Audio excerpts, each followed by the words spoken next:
Príncipe de la ciudad.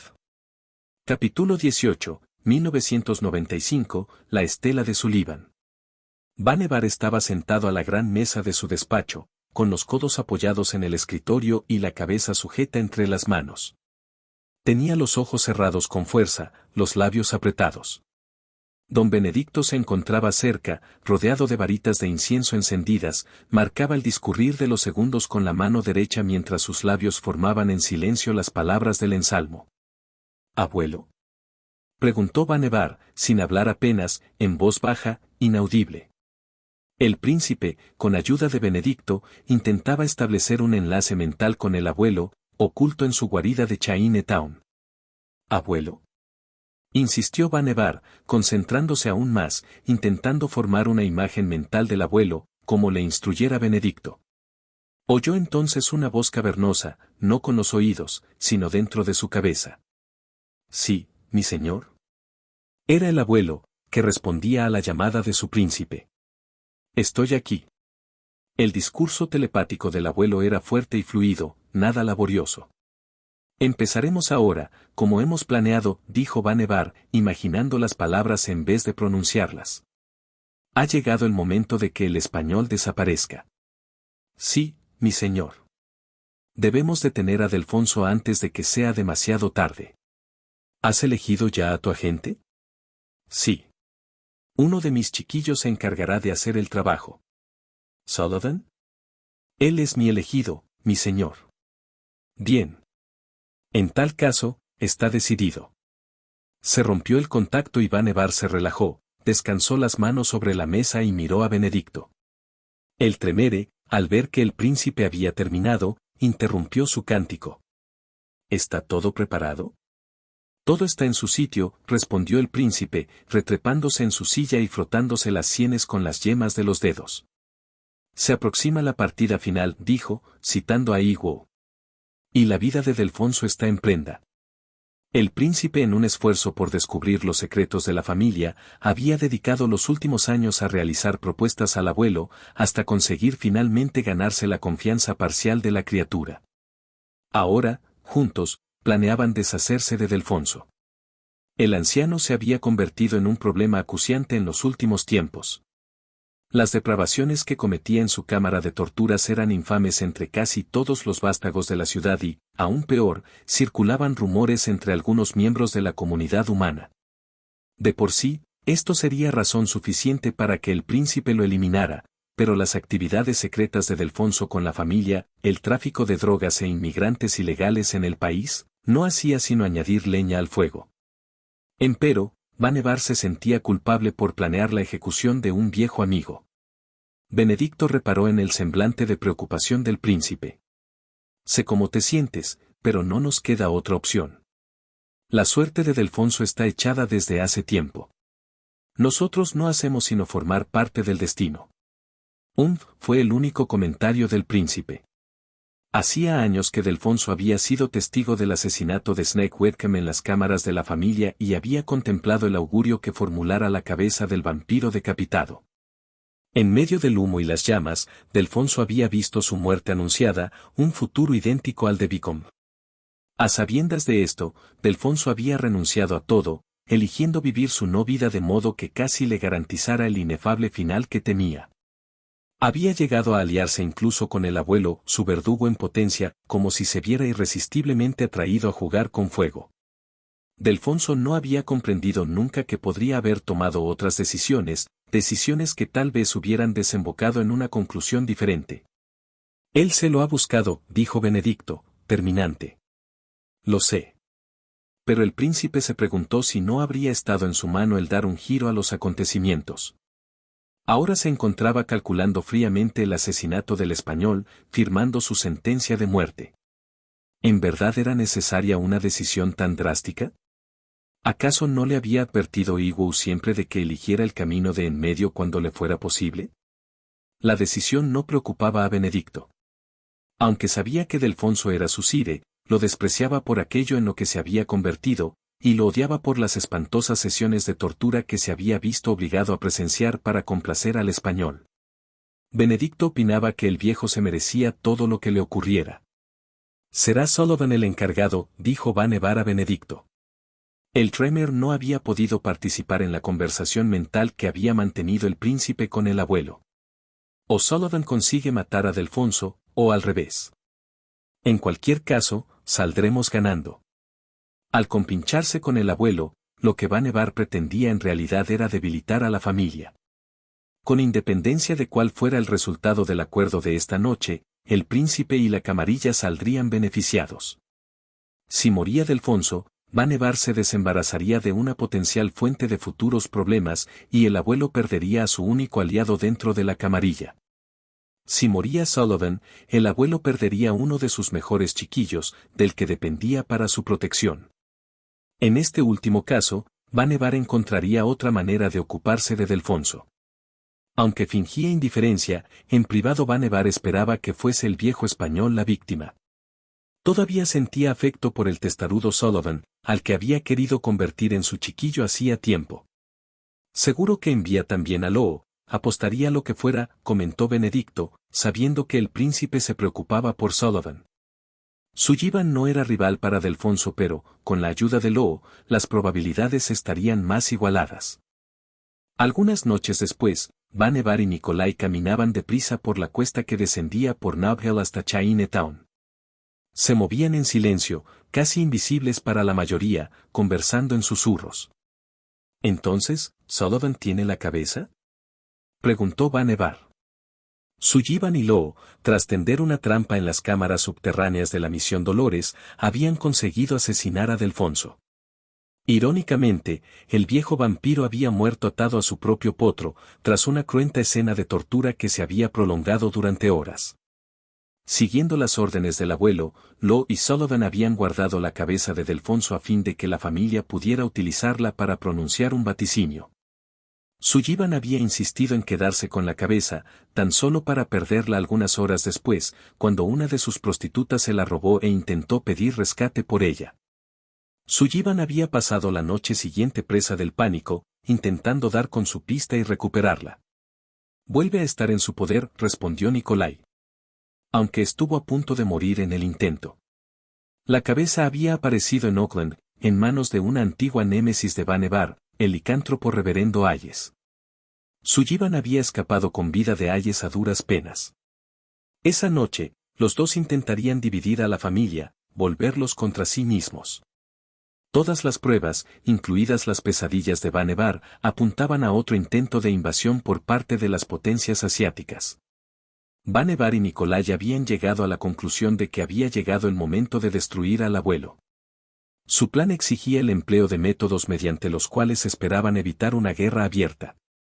Honorius y Benedicto los esperaban en Chinatown, en un sórdido apartamento 3 plantas por encima de un sucio callejón. El apartamento, de un solo dormitorio, había sido adquirido por Nicolai hacía un par de semanas y daba a la puerta trasera de una carnicería que servía de entrada a las cámaras subterráneas del abuelo. Cuando hubieron entrado en el edificio de apartamentos y subido las escaleras, Nicolai llamó a la última puerta del lúgubre pasillo. Benedicto abrió la puerta y los dejó pasar.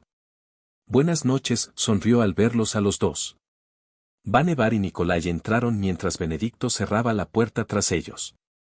Encontraron a Honorius de pie en el centro de la estancia, obviamente esperándolos, más nervioso de lo habitual.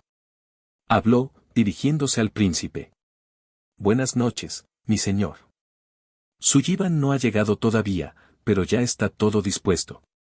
Nicolai se acercó directamente a la ventana, se apostó junto a ella y espió a través de una rendija entre las cortinas y la pared, vigilando el callejón. ¿Está todo en su sitio?, preguntó Vannevar a Honorius.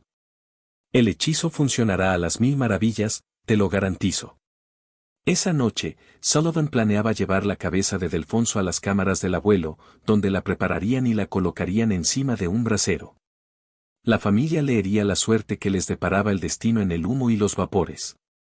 Pero, sin que ellos lo supieran, el augurio sería una farsa, alterado por la magia de Honorius. La familia interpretaría un futuro que les mostraría a uno de ellos traicionando al resto, asesinándolos de uno en uno. Sullivan, el único occidental en el seno de la familia y el menos predilecto del abuelo, sería la cabeza de turco sobre la que se abalanzarían los demás.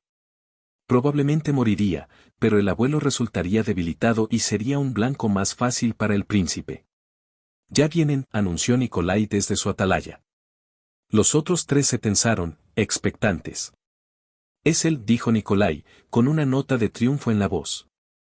Sullivan, acompañado de Lo y Chi, cruzaba el callejón, con un envoltorio repleto de manchas oscuras bajo el brazo. Y tiene la cabeza, añadió el ruso. ¿Preparado, don Benedicto? Preguntó Vannevar. Benedicto asintió y se levantó de su asiento. Su trabajo consistía en vigilar telepáticamente lo que aconteciera en la cámara subterránea del abuelo, a la espera de comenzar a la ceremonia para comunicar a los demás la llegada del momento apropiado. Onerius debía lanzar su hechizo en el momento oportuno si quería que surtiera efecto. De rodillas junto a un pentagrama dibujado cuidadosamente con tiza en el suelo, Benedicto cerró los ojos y no tardó en sumirse en un trance. Al abrir su mente, Benedicto se liberó de cualquier pensamiento, sensibilizándose a las impresiones que emanaban de los poderosos ritos mágicos que tendrían lugar bajo tierra. Nikolai continuaba estacionado junto a la ventana, sin perder de vista el callejón, mientras Onerius y Vannevar se sentaban en un sofá raído para esperar, a sabiendas de que Benedicto tardaría aún una hora o más en decirles que había dado comienzo la ceremonia. Casi una hora más tarde, Benedicto inhaló hondo de repente y su cuerpo se estremeció. Había llegado el momento. Onerius se puso de pie rápidamente y comenzó a entonar el sortilegio con el que pretendía confundir el augurio de la familia. Vannevar se incorporó a su vez, su atención no iba dirigida a Onerius, sino al trémulo don Benedicto, genuflexo en el suelo ante ellos. No tenía buen aspecto. Cuando Onerius inició la segunda estrofa del ensalmo, Vannevar lo miró de soslayo, interrogante. Onerius asintió, asegurando al príncipe que el hechizo funcionaba correctamente y que estaba teniendo el efecto deseado. Vannevar se fijó de nuevo en Benedicto cuando escapó inesperadamente un gemido ahogado de sus labios. A continuación, presa de espasmos, el cuerpo de Benedicto se retorció de agonía y se desplomó de espaldas, pataleando y arañando el suelo de tablas desnudas. «Dios piadoso que estás en los cielos», gritó Benedicto. «Me arrepiento de mis pecados». La voz pertenecía a Delfonso.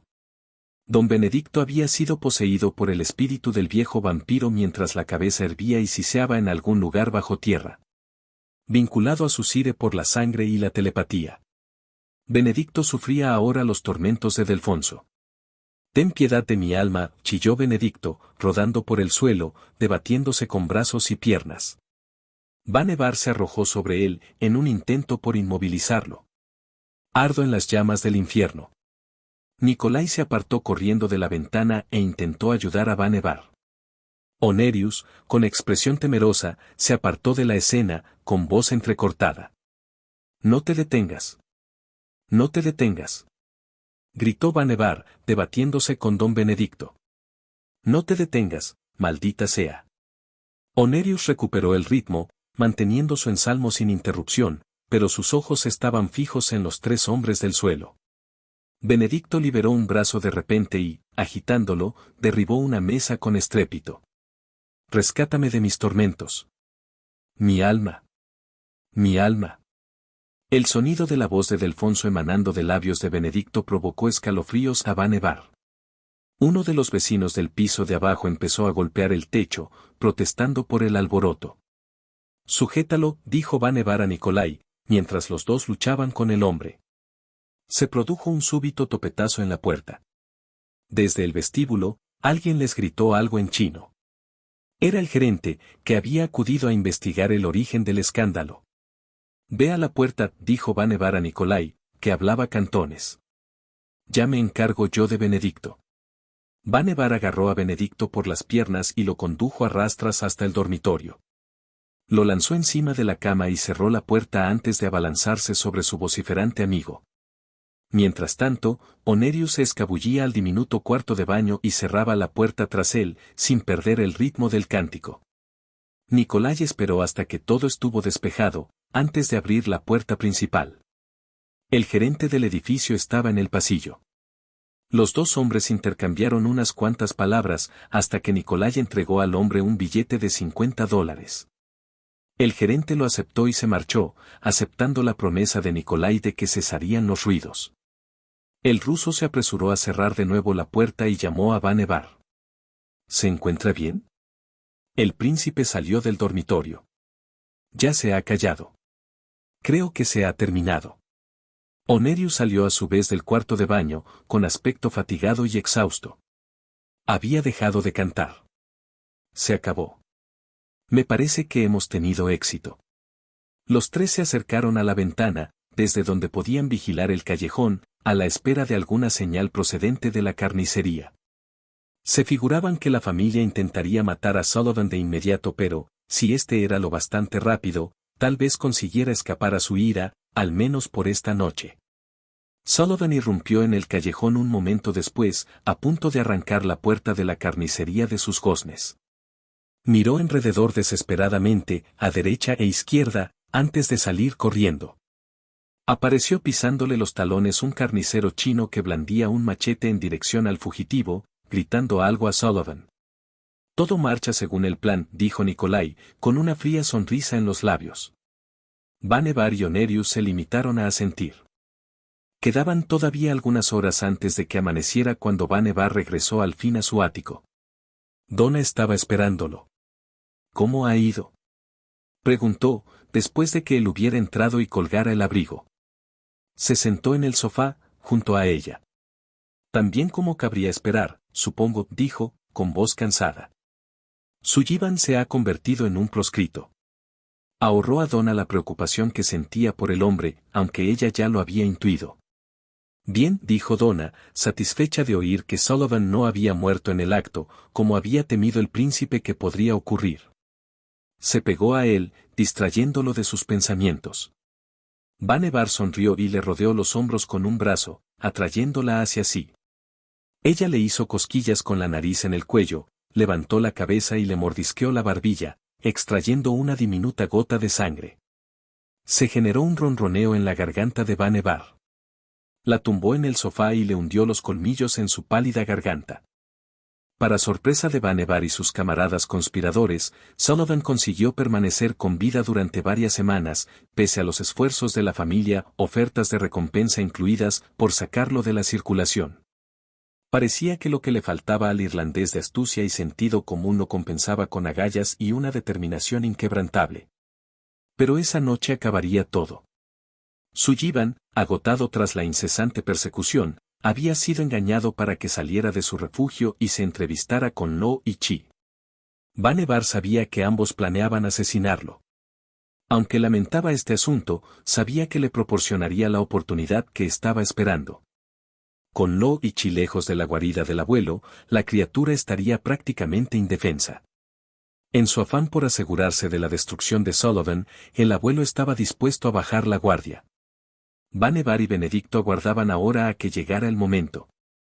Se encontraban sentados en la parte trasera de la limusina de Vannevar, que estaba aparcada en una estrecha calle de Chinatown. Desde su posición podían ver el callejón que comunicaba con las cámaras del abuelo. Cuando Nikolai les asegurara que todo estaba dispuesto, los dos poderosos vampiros entrarían en las cámaras subterráneas y allí, esperaban, destruirían al abuelo de una vez por todas. Hacía una hora que Nikolai había llamado a Vannevar para informarle de que Lo y Chi habían salido de Chinatown e iban de camino al lugar de reunión. El príncipe y Benedicto habían ocupado sus puestos de inmediato. Ahora esperaban a que el ruso capturara a Lo y Chi cuando regresaran de la entrevista, encerrándolos en lugar seguro mientras Vannevar y Benedicto cumplían con su misión. Sullivan debería recibir a Lo y Chi en estos momentos, dijo Benedicto, consultando su reloj. Ya casi es la hora, dijo Vannevar, distraído. Su semblante era sombrío. Benedicto conocía los sentimientos de Vannevar hacia Sullivan. El príncipe se había mostrado exultante hacía algunas semanas, cuando el irlandés consiguió escapar de las garras del abuelo, pero desde entonces había comunicado en varias ocasiones a Benedicto su malestar acerca de todo este asunto. Vannevar había expresado su disconformidad con el papel que le había tocado desempeñar en la muerte de Delfonso, pero había admitido ante Benedicto que el viejo español se lo había buscado. Pero Sullivan era un inocente, ajeno casi por completo al ciclón de acontecimientos que lo rodeaban. Vannevar había buscado desesperadamente alguna manera de ayudar al hombre a escapar de su condena, pero no había encontrado ninguna. Vannevar miró ahora su reloj, comentando que en esos momentos Sullivan seguramente estaría muerto. El teléfono móvil del compartimento de la limusina emitió un pitido y Vannevar contestó. «Diga». Era Nikolai. «Algo ha salido mal. No hemos visto a Lo ni a Chi regresar de la reunión». «¿Y Sullivan?» «Ni rastro tampoco». «Quedaos donde estáis. Os llamaré en cuanto sepa algo». Vannevar le dio las gracias y colgó. «¿Algún problema?», quiso saber Benedicto. Vannevar negó con la cabeza. «Aún no lo sé. Tenemos que esperar a Nikolai». Vannevar se impacientaba. Quería acabar con esto. Miró el reloj. Faltaban solo 2 horas para que amaneciera. Algo menos de 1 hora después, volvió a sonar el teléfono. «Me parece que Sullivan está vivo», dijo Nikolai al príncipe. A Vannevar el corazón le dio un vuelco. Aunque comprendió de inmediato que sus planes podían verse amenazados, la noticia seguía causándole alegría. «Hemos encontrado el cuerpo de Lo cerca del canal. Ni rastro de Chi, pero creemos que también está muerto». «¿Qué hay del abuelo?», preguntó el príncipe. Se les acababa el tiempo. Tendrían que entrar enseguida o posponer el asalto hasta la noche siguiente, concediendo al abuelo un día entero para prepararse. «No os mováis. Estamos intentando aclarar las cosas». «No importa», dijo Vannevar, mirando por el parabrisas, concentrando la vista en el callejón del otro lado de la calle. «Me parece que lo estoy viendo». Sullivan, acompañado de un travesti conocido como Ari el Ángel, se acercaba a hurtadillas a la puerta de la carnicería. Mientras Ángel montaba guardia en el callejón, Sullivan propinó una patada a la endeble puerta y entró en el establecimiento. «Oh, demonios», dijo Vannevar al teléfono. «¿Qué? ¿Qué ocurre?», preguntó Nikolai, nervioso. «Sullivan acaba de entrar por la fuerza. Me parece que piensa cometer una locura. Seguid atentos. Iré en cuanto pueda». Nikolai colgó. Vannevar volvió a dejar el teléfono en su percha y esperó a ver qué sucedía a continuación. Minutos más tarde, una rubia delgada aparecía en el callejón. Habló con Ari durante un momento antes de entrar en la rienda, haciendo caso omiso de sus objeciones. «¿Qué está pasando?», preguntó el príncipe a Benedicto, sin apartar los ojos del callejón. «Cualquiera sabe», fue la respuesta de Benedicto.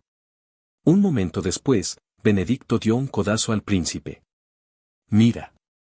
Ahí». Señaló una de las ventanas del edificio. Una columna de humo negro escapaba por la abertura. «Oh, maldición», musitó Vannevar. Veía el humo que surgía también por la puerta del callejón. «¿Qué ha hecho?». A modo de respuesta, Sullivan, cubierto de hollín, trastabillando y apoyándose en la rubia, surgió tambaleándose del umbral cubierto de humo. Ángel acudió en su ayuda de inmediato, al mismo tiempo que aparcaba un coche al otro lado del callejón. Vannevar vio salir a 2 personas, llamando a Sullivan y sus amigos. El humo que emanaba del edificio estaba ahora acompañado de llamas que surgían de las ventanas. «Vámonos de aquí», dijo Vannevar, viendo cómo los desconocidos, algunos de ellos humanos, ayudaban a Sullivan a subir al coche aparcado. «Esto se ha terminado». Mientras el conductor de Vannevar daba marcha atrás y alejaba la limusina del escenario, escucharon un estallido sordo tras ellos, como si hubiera explotado algo dentro del edificio. El sonido de las sirenas inundaba ya el aire de la madrugada. Sullivan, a su manera, había conseguido matar al abuelo, pero el incendio resultante había destruido a su vez cualquier posible prueba relativa a los planes del monstruo. Nikolai había removido los escombros la noche siguiente pero, como se imaginaban, no habían encontrado nada de valor entre las cenizas. Solo podían aventurar cuándo y de qué modo se produciría el ataque asiático, aunque sabían que se acercaba el momento. Y en alguna parte de la ciudad, contra todo pronóstico, Sullivan seguía con vida. Algunas semanas después, Vannevar se despertó de un profundo sueño, sofocando un grito.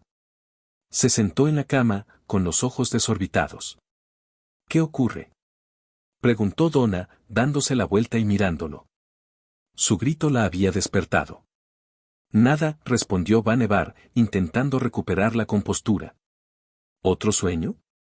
Hacía algún tiempo que Vannevar sufría recurrentes pesadillas en las que aparecía un antiguo barco en alta mar, bregando con las olas. Había algo en la proa de la nave, observando a Vannevar con unos enormes ojos rojos. ¿HMM? No. Nada. No quería preocuparla. Caía la noche, la luz que penetraba a través de la ventana cerrada de la habitación era gris y sombría. Vannevar se levantó y se vistió. Donna lo imitó y se reunió con él en el salón minutos después. Vannevar ya estaba hablando por teléfono. Donna se sentó en el sofá y esperó mientras el príncipe realizaba una llamada tras otra. Estaba preocupada por su salud. Las últimas semanas lo habían dejado hecho polvo. El largo e intrincado plan para acabar con el abuelo había tenido éxito, pero no según lo esperado, lo que había causado contratiempos añadidos con los que Vannevar no había contado. Y ahora también habían entrado en acción algunos miembros de la primogenitura, aprovechando la distracción del príncipe para socavar su autoridad. Dormía mal, y Donna no podía recordar cuándo se había alimentado en condiciones por última vez. Vannevar colgó el teléfono. ¿Más problemas? El príncipe se volvió hacia ella, sombrío. Su expresión se suavizó. Claro. Lo de siempre. No le gustaba compartir sus preocupaciones, una molesta costumbre de la que Donna se había quejado en más de una ocasión. Al recordarlo, Vannevar añadió, Nikolai dice que el festivo ha sido todo un éxito, al menos, de momento. Donna asintió y sonrió. El festival mexicano-americano planeado para esa noche había sido promovido por el Zapat. El príncipe lo había cancelado en una ocasión, pero los demás miembros de la primogenitura habían vuelto a instaurarlo a pesar de sus objeciones, utilizando a los concejales bajo su mando. Pero, puesto que el fugitivo Sullivan había destruido por accidente la guarida del Zapat, el desfile había dejado de suponer una amenaza. Podían ver desde el ático las luces del desfile, a kilómetros de distancia, en la calle de la Misión. ¿Se sabe algo de Sullivan? Sigue suelto por ahí, dijo Vannevar, ceñudo. Tras la muerte del abuelo, Vannevar había ofrecido a Sullivan la oportunidad de unirse a él. El irlandés había aceptado en un principio, pero cambió de idea, prefiriendo enrolarse en el equipo de Dirk y los anarquistas. Poco después, tras un bochornoso espectáculo en el Club de los Vampiros, Sullivan y Dirk habían tomado caminos distintos. Los informes de Nikolai indicaban que Sullivan, abandonado a su suerte, había caído en manos del Zapat. Hacía poco que había conseguido huir de ellos, destruyendo su guarida secreta en el proceso. Por desgracia, la líder del Zapat, una tremere traidora llamada Selena, también había logrado escapar. Nadie sabía cuál sería el siguiente paso de Sullivan. Los hombres de Nikolai le habían perdido la pista. Sin duda sería aprehendido enseguida, puesto que Nikolai había aconsejado que se diera un castigo ejemplar al vampiro descarriado. Pero Vannevar no deseaba mostrarse demasiado severo, a pesar de los numerosos crímenes que había cometido Sullivan durante las últimas semanas. Esa noche visitaban el ático dos personas para defender el caso de Sullivan, Katy, la antigua prostituta, rubia y delgada, que viera a Vannevar en el callejón la noche en que murió el abuelo, y Chi, el ghoul aparentemente inmortal que había sobrevivido tanto al encuentro con Sullivan como al incendio de la guarida del abuelo. Ambos aspiraban a pactar una especie de tregua con Vannevar, y era probable que le pidieran que buscara alguna manera de perdonar la vida a Sullivan. Nikolai, siempre pendiente de la seguridad del príncipe, quería estar presente en la reunión de esa noche, pero estaba demasiado ocupado intentando supervisar el festivo al mismo tiempo que rastreaba al fugado Sullivan. Vannevar le había prometido que tendría cuidado. Don Benedicto estaría a su lado y no perdería de vista al artero y viejo ghoul. Sonó el intercomunicador de la pared y contestó Donna. Era don Benedicto, notificándoles la llegada de los dos visitantes. Donna le dijo que los hiciera subir.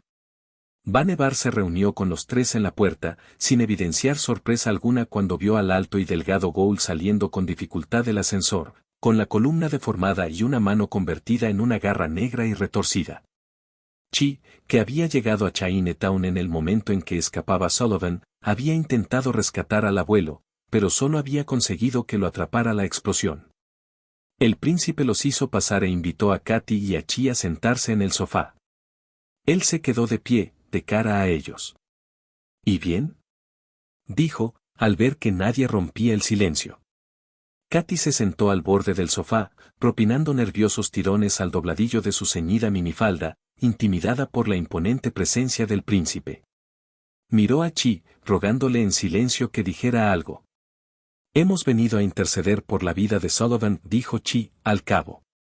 Quiso levantarse del sofá. Parecía que el esfuerzo le provocara grandes dolores.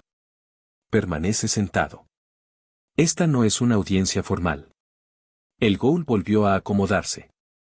Es un buen hombre, mi señor, continuó Chi. Siempre ha intentado hacer lo correcto. Lo sé. Es demasiado estúpido como para hacer ningún mal a propósito. Lo que me preocupa es lo que es capaz de hacer sin querer. Sonó el teléfono. Vannevar interrumpió la discusión para contestar. Era Nikolai. Alguien ha divisado a Sullivan en las proximidades del desfile, dijo el ruso. ¿Nos ponemos en marcha y lo apresamos? Vannevar pensó por un momento, antes de responder. No, dejadlo en paz por ahora. Seguidlo a ver qué se propone. Puede que nos conduzca hasta Selena. Nikolai dio su conformidad y colgó. Chi, intuyendo la identidad del sujeto de la conversación, dijo. Va detrás de Selena, estoy seguro. Quiere vengarse. Selena había sido la responsable de que Sullivan hubiera rechazado la oferta del príncipe. Aunque distaba de ser tan peligrosa como Misty Halls, Vannevar sabía que Selena era astuta y taimada, una maga poderosa de pleno derecho. Sullivan haría bien en mantenerse lejos de ella. Vannevar se encogió de hombros, como si le diera igual. ¿Por qué pensáis que debería tender la mano a Sullivan? ¿Y por qué debería confiar en ti? A fin de cuentas, eres el consejero de mi antiguo enemigo. Chi hizo una reverencia desde su asiento. El abuelo ha muerto, y los juramentos que me ligaban a él han muerto igualmente. Ahora vivo para servir a la familia, a Sullivan, y a su chiquilla.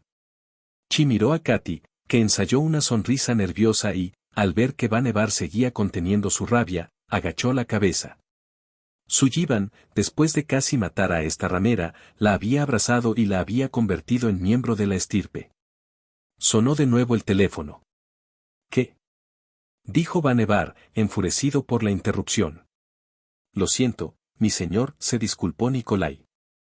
Pensaba que le gustaría saber que han visto al reverendo Hayes en la ciudad. ¿En el festivo? Todavía no. Lo han visto en el centro hace algún tiempo, pero sospecho que merodee por los alrededores del desfile.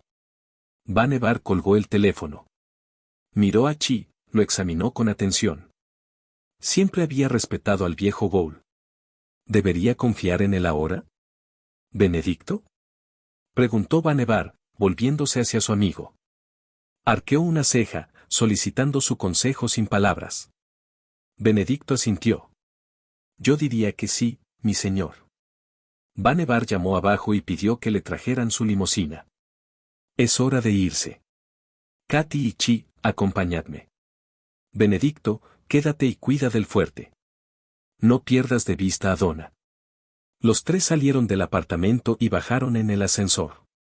En el exterior, subieron a la limusina de Vannevar, que ordenó al chofer que los llevara a la misión en dirección al festival. Durante el viaje, Vannevar llamó al móvil de Nikolai. ¿Qué es eso de que lo has perdido?, exclamó Vannevar. Iba a pie y le seguíamos la pista, pero entonces apareció Dirk de la nada. Sullivan se montó de paquete en la moto y los perdimos. Encontramos a un matón del Sabbath muerto en un callejón cercano. Creemos que es obra de Sullivan. Procura dar con él. Ya casi hemos llegado al desfile, lo veo desde aquí. ¿Y Hayes? Nada. Pero estoy convencido de que también ha venido. Dicen que va detrás de Sullivan. Llámame cuando sepas algo, dijo Vannevar, y colgó. Recorrieron una calle secundaria a un bloque de distancia del desfile, despacio, en busca de alguna señal de Sullivan. Vannevar estiró el cuello, intentando distinguirlo entre la multitud. Se preguntó si no deberían salir del coche e ir a pie, pero, al acordarse del tullido Chi, decidió no hacerlo. «Mirad. Por ahí», gritó Katy, señalando en dirección al desfile. «Es él». Vannevar miró y vio a un hombre que trepaba por el costado de una carroza, aparentemente en pos de una mujer que estaba de pie encima de ella, ataviada con un escueto traje de samba. La policía rodeaba la carroza a su vez, intentando detener al hombre. Vannevar pensó al principio que el desconocido sería tan solo un borracho pasándoselo en grande, hasta que vio cómo propinaba un revés a uno de los agentes y éste volaba casi 3 metros antes de caer sobre los espectadores. La mujer debía de ser Selena, la líder del Zapad. «Tuerce aquí», gritó Vannevar al conductor, su voz delataba el nerviosismo que sentía. «Dirígete al desfile». El conductor giró a la izquierda, por la calle lateral, y comenzó a abrirse paso por la abarrotada calzada hacia el festival. Mientras avanzaban, Vannevar vio cómo Sullivan llegaba a lo alto de la carroza y estaba a punto de poner las manos encima a Selena cuando ésta lo repelió con un inesperado estallido de magia. Sullivan se cayó de la carroza y aterrizó en la carretera con un golpazo audible. Selena, mientras tanto, saltaba por el otro lado, aterrizando con agilidad y emprendiendo la huida por la calle de enfrente. Dirk surgió de la nada y ayudó a Sullivan a ponerse de pie. Discutieron por un momento, antes de que el irlandés saliera en persecución de Selena, con Dirk pisándole los talones. «Síguelos», gritó Vannevar al conductor, señalando a las dos figuras que se alejaban. «No puedo», dijo el chofer. La muchedumbre bloqueaba el final de la calle ante ellos. Al otro lado, el desfile proseguía su curso. «Toca el claxon». El conductor aporreó la bocina, propulsando la enorme limusina hacia adelante, abriéndose paso con cuidado en medio de la apelmazada multitud. En medio de sonoras protestas, los espectadores se apartaron pero, al borde del desfile, el conductor vaciló de nuevo. «Tú sigue», ordenó Vannevar. El chofer esperó a que pasara una de las carrozas para, a continuación, introducir el gran coche en la calle, cortando el paso a un grupo de manifestantes que seguían la estela de la carroza. Los celebrantes, furiosos por la intromisión de la limusina, lanzaron improperios a los ocupantes del vehículo. Algunos aporrearon el capó y el techo del coche. Una lata de cerveza surgió de la nada y rebotó en el parabrisas, sin causar desperfectos. Consiguieron pasar a través del desfile y llegar a la calle del otro lado. ¿A dónde habrán ido?, preguntó Vannevar, que había perdido de vista a sus objetivos. «Los he visto meterse en ese callejón», dijo Katy, señalando el siguiente bloque. El conductor metió gas y la limusina aceleró. Pisó con fuerza el freno al llegar a la altura del callejón, deteniendo el coche en seco con un chirrido de neumáticos. «Allí están», dijo Katy. Pero Vannevar ya había salido del coche y corría por el callejón. Selena, la tremere del Zapad, yacía muerta en el suelo, hecha pedazos. Dirk y Sullivan también estaban inertes, derribados por el enorme y rugiente hombre lobo que se erguía ahora sobre ellos. El monstruo rabioso presintió el acercamiento de Vannevar y se giró para enfrentarse a él. «¡Demonio!», rugió el hombre lobo al príncipe. Era Hayes. Vannevar aminoró el paso. «Nadie te ha dado vela en este entierro», Hayes dijo, con voz firme, mientras continuaba acercándose. Jurando matar al príncipe, el hombre lobo se abalanzó sobre él. Vannevar se limitó a levantar una mano y Hayes se detuvo de golpe. Los ojos del príncipe ardían con una feroz luz antinatural.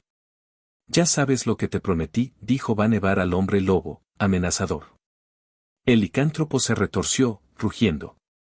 Cayó a 4 patas y comenzó a correr en círculos, al tiempo que lanzaba mordiscos contra su propio vientre, rasgando la carne y el músculo, sacándose las propias entrañas hasta que, débil y agotado, se desplomó y murió. En cuestión de segundos, su cuerpo experimentó una transformación que revertió su aspecto al del reverendo Hayes de Oakland, con los ojos abiertos y vidriosos, fijos en el cielo. Dirk se puso en pie con dificultad, apoyándose en una pared para sostenerse. Sullivan seguía en el suelo, con la pierna y el brazo tan dañados que no podía incorporarse, aunque sí se había sentado. Vannevar se agachó y examinó sus heridas. Tienen mala pinta, dijo el príncipe a Sullivan. Pero no morirás. Deberían cicatrizar. El irlandés asintió, sin saber si debía dar las gracias al príncipe o no. Aparecieron Katy y Chi, que corrieron junto a Sullivan, ansiosos por saber cómo estaba. Cuando se hubieron convencido de que se encontraba bien, Katy ayudó al príncipe a ponerlo de pie. Juntos, cargaron con él hasta la limusina que aguardaba al final del callejón, con Chi caminando penosamente tras ellos. Metieron a Sullivan, el príncipe se giró y preguntó a Dirk si quería que lo dejaran en alguna parte. ¿Te podemos llevar a casa? No. Estoy bien. Dirk dio media vuelta y se adentró en la noche. Vannevar observó al anarquista hasta que desapareció. Sabía que, al igual que él mismo, Dirk había buscado la leal amistad de Sullivan. Al final, Vannevar había salido victorioso. Una semana después, cuando las heridas de Sullivan ya casi habían cicatrizado, fue presentado formalmente a la familia de Vannevar durante el transcurso de una ceremonia privada que se celebró en la casa con terraza del príncipe. Vannevar sentía una ansiedad especial por completar la ceremonia. Las pesadillas todavía lo atormentaban, empeoraban cada día. Pero, aunque había perdido la oportunidad de descubrir los pormenores del complot asiático cuando fue destruida la guarida del abuelo, estaba contento de tener a Sullivan a su lado. Estaba seguro de que este nuevo vasallo le haría un gran servicio cuando llegara por fin el momento de la verdad. Quedaban pocas cartas por entrar en juego y Vannevar esperaba estar jugándolas correctamente.